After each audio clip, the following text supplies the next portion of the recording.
والذين آمنوا أشد حبا لله. Maka Anda yang belajar teknik sipil, jadi insinyur misalnya, Anda bangun jembatan, Anda bangun bangunan dan sebagainya. Pertanyaan saya, ilmu yang Anda praktekkan itu, yang luas, utul ilma, ketika Anda membangun semua itu, apakah pernah diniatkan untuk mendekat kepada Allah? Kalau enggak, rugi Anda. Gak ada beda antara orang gak beriman dengan Anda yang sudah beriman. Rugi, kenapa? Karena hadis mengatakan, di hadis Muslim, man dalla ala khairin falahu ajruhu mithla fa'ili min ghairi an yankusa min syai.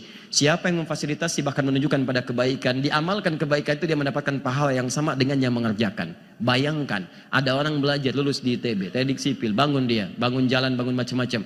Jalan itu dipakai oleh jemaah yang mau sholat ke pengajian. Sholat, ngaji, baca Quran. Kalau diniatkan karena Allah bangun jalan itu, berapa banyak pahala dia kumpulkan dari setiap orang yang lewat situ. Tanpa dikurangi sedikit pun. Berapa banyak orang lewat jalan untuk menunaikan ibadah umrah? Dia yang bangun jalannya. Berapa banyak orang yang bikin pipa jadi keran wudhu diniatkan karena Allah. Kalau cuma cari dunia, jangankan Anda yang belum beriman pun bisa. Anda bedanya apa? Kalau Anda pengen maju di hadapan Allah, berkemajuan di hadapan Allah, jangan cuma bangun dalam urusan dunia. Firaun pun bisa. Namrud hebat. Apa bedanya Anda dengan Firaun? Apa bedanya Anda dengan Namrud? Harus ada perbedaan. Rugi. Bikin sendal, bikin handphone yang bisa menampung aplikasi Quran dan sebagainya. Pernah nggak diniatkan karena Allah? Bikin baju, itu kan ilmunya banyak.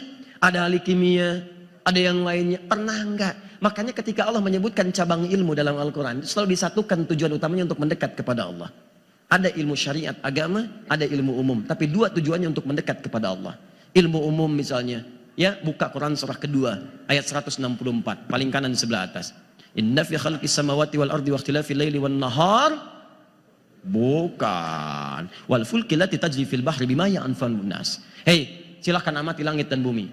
Cari peluang untuk belajar pengetahuan. Amati itu kapal-kapal yang ada di lautan. Zaman Nabi, pernah nggak Nabi keluar lihat kapal? Lihat kapal di lautan bagaimana bisa mengapung, mengambang. Perhatikan. Diamati Archimedes sampai masuk ke kolam, naik turun. Dianalisis bagaimana bisa mengambang. Muncullah kemudian hukum Archimedes. Ketika mengambang seperti ini. Dipelajari betul. Bikin. Tapi apakah ketika jadi semua itu untuk dibuat mendekatkan diri kepada Allah? Untuk berzikir kepada Allah? Langit amati. Ya. Wa anzala minas sama'i ma'a, amati langit, amati kadar hujan, bikin macam-macam dan seterusnya. Amati jadi cabang ilmu. Langit jadi astronomi, ngamati hujan jadi meteorologi dan sebagainya. Terus turun. Amati bumi, ardi, amati. Ayo, muncul geologi. Ada geofisis, muncul. Pekerjaan turunannya banyak. Ada yang ke Pertamina, jurusannya perkembangan perminyakan.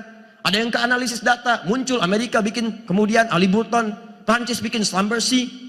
Ya, ayo hadir, ada banyak pekerjaan dunia, ada ilmu bisa diamalkan. Cuma pertanyaan saya, pernah nggak ada yang menerapkan ilmu itu untuk mendekat kepada Allah? Karena kalimat inna fi khalqis samawati wal ardi diikat dengan hukum besar di Quran surah ketiga Ali Imran ayat 190 sampai 191. Walaupun ilmu Anda umum ataupun agama, tapi tujuan besarnya inna fi khalqis samawati wal ard wa ikhtilafil laili wan nahari la ayatin li ulil albab. Siapa ulul albab? Alladzina yadhkuruna Allaha qiyaman wa qu'udan wa 'ala junubihim. Itu bekal paling utamanya. Jangan pernah dibanggakan kalau hanya sekedar capaian untuk pengetahuan, tapi bagaimana bekal itu menjadikan kita dekat dengan Allah. Itu poin utamanya.